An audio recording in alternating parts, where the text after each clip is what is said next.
안녕하세요. 고등부 친구들 반갑습니다. 오늘 2021년 4월이 아니죠. 6월 15일 화요일 청소년 매성경 큐티 하겠습니다.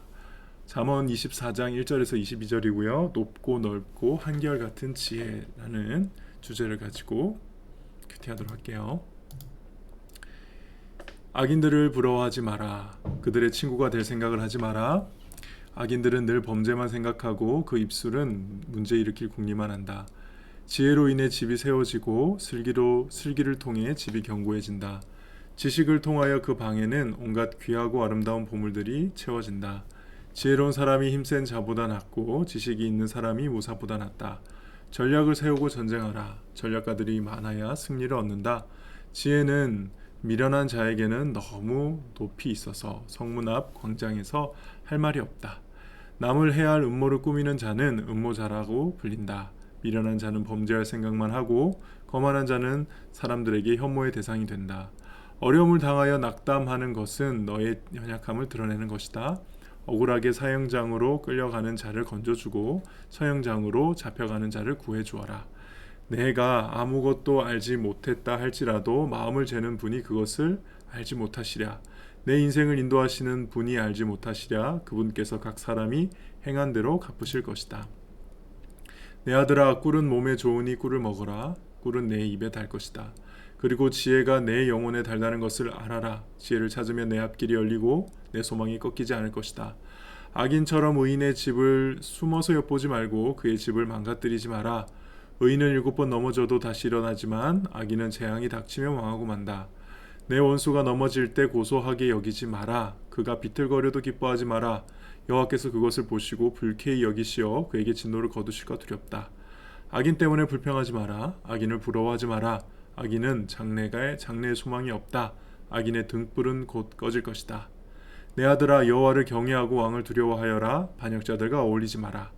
왕 하나님과 왕을 반역하는 자에게 갑자기 재앙이 내리리니 그들에게 임할 재앙을 누가 막겠는가. 1절에 악인들을 부러워하지 말라라고 하면서 그들의 친구가 될 생각을 하지 말라라고 얘기하고 있죠. 이게 원래 성경에 보면은 그들과 함께 있으려고 하지 마라라는 표현인데요. 저는 이게 악의 전염성을 간과하지 마라라는 말씀으로 이렇게 보여집니다. 그러니까 죄라는 것, 악이라는 것은 전염병을 대하듯이 대해야지 마치 내가 그 옆에 가서 그와 친구가 되어도 나는 혼자 의로울 수 있다라고 생각하는 것은 지혜롭지 않은 것이죠. 악한 사람, 악한 죄에서는 거리를 두고 전염병을 이제 거리를 둬야지 내가 전염이 안 되듯이 악도 그런 것이다. 전염성이 있는 것이다 라는 사실 기억해야 됩니다. 3절에 보면은 지혜로 인해 집이 세워지고 슬기를 통해 집이 견고해진다라고 되어 있죠. 지혜로운 인생을 건축에 비유했습니다. 이거는 신약에도 에베소서에 보면은 너희도 성령 안에서 하나님이 거하실 초소가 되기 위하여 그리스도 예수 안에서 함께 지어져 가느니라. 그러니까 신앙생활도 건축에 많이 비유하는데요. 이 건축에 비유한다는 것은 아무래도 때가 있다라는 가르침.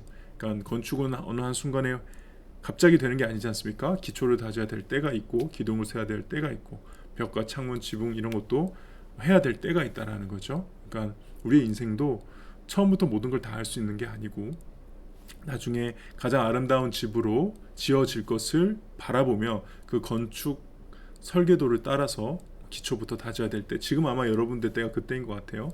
기초를 다지고 기둥을 세워나가는 그런 각자의 때가 있다. 그 때에 따라서 사는 게 인생이다. 이 지혜를 알라는 거죠. 그리고 10절에 보면 어려움을 당하여 낙담하는 것은 너의 연약함을 드러내는 것이다 라고 얘기하고 있습니다. 이거는 사실 우리가 어려움을 당할 때라는 것은 우리의 연약함을 드러내거나 혹은 우리의 준비되어 있음, 하나님께서 허락해 주신 강함, 그런 것들을 드러내야 될 때이냐, 이거 나누는 거죠. 그러니까 어려움은 다 있는 것이고 우리는 이제 다 어려운 상황들을 겪게 되는데 그 어려움을 나의 연약함을 드러내는 기회로 쓰는 것이냐, 그럼 이제 낙담하는 거죠. 어려운 일 당했다고 해가지고 난 마치 뭔가 다 끝난 것처럼 얘기하는, 그 이제 나의 연약함을 드러내는 것이고, 오히려 어려울 때 용기를 가지고 난 할 수 있다라고 생각하면서 그걸 돌파할 의지를 가진다. 나는 그 어려움을 당할 준비를 해왔다라는 것을, 나의 준비됨을 드러내는 것이다. 이렇게 볼 수 있겠습니다. 11절에 이제 억울하게 누명 쓴 사람들을 도와주라라는 말씀을 하면서, 왜냐하면 그것을 하나님이 다 보고 계시다, 하나님께서 각자 행한 대로 갚으실 것이다 라는 말씀을 하고 있죠. 저는 이제 그냥 아멘이라고 받고 싶습니다. 이 세상에 진짜 누명 쓴 사람들이 참 많은데 그 누명 쓴 사람들을 도와주라고 우리가 있는 거예요. 그걸 기억하셔야 합니다.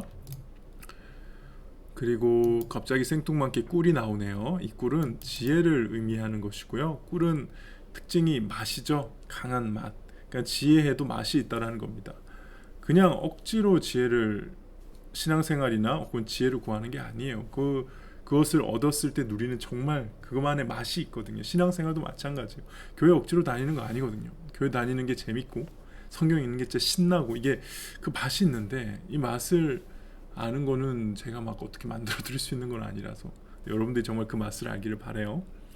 제가 정말 좋아하는 말씀입니다. 의인은 7번 넘어져도 다시 일어서지만 악인은 재앙이 닥치면 마구 만다. 우리는 의인이라고 하면은 착하게 사는 것만 생각하는데 그렇지 않아요. 포기하지 않고 다시 도전하는 것도 이런 것입니다. 여러분들 혹시나 하나님 앞에 거룩하지 않은 삶에 죄에 이렇게 넘어진 모습이 있다면, 넘어졌지만 다시 일어나야 돼요. 일어나는 게 의인의 특징입니다. 그러니까 의인의 특징은 다시 일어나는 거다. 죄를 아예 안 짓는 게 의인이 아니라 다시 일어나는 거다. 기억하시고, 원수가 넘어질 때 고소하게 여기지 마라. 여호와께서 그걸 보고 불쾌하신다. 그러니까는 하나님의 시각을 가질 필요가 있어요. 하나님께는 우리가 아무리 미운, 죽이고 싶은 정말 나쁜 사람이라 할지라도 하나님 입장에서 보면 그들은 탕자와 같은 존재죠. 원래는 하나님의 자녀여야 되고 하나님 만드신 하나님의 형상을 닮은 똑같은 우리와 그런 피조물인데, 그래서 하나님의 입장에서 보면 그들을 심판도 하시지만 언제나 그들에 대한 하나님의 아픈 마음이 있다는 것 기억하시고, 그래서 우리가 하나님 언제나 경외하고 하나님을 두려워하며 살아야 한다는 것입니다. 네, 오늘 여기까지 할게요. 우리 고등부 친구들 오늘 하루도 하나님의 은혜 가운데 자신의 인생을 지혜롭게 잘 지어가는, 때에 따라 순종하며 지어가는 저와 여러분 되기를 바랍니다. 기도하겠습니다. 하나님 감사합니다. 우리 사랑하는 고등부 친구들 오늘 하루도 함께하여 주옵시고 새 힘을 더하시고 시험기간 가운데 지혜를 더하셔서 자신의 인생의 때에 가장 중요한 시기 중 하나인 이 기초를 닦는 시기, 하나님 안에서 신앙과 그 다음에 탁월한 실력으로 잘 기초를 마련할 수 있는 시간 될 수 있도록 하나님 붙들어 주시고 함께하여 주시옵소서. 감사드리며 예수님의 이름으로 기도합니다. 아멘. 오늘 하루도 주님 안에서 승리하기 바랍니다. 안녕.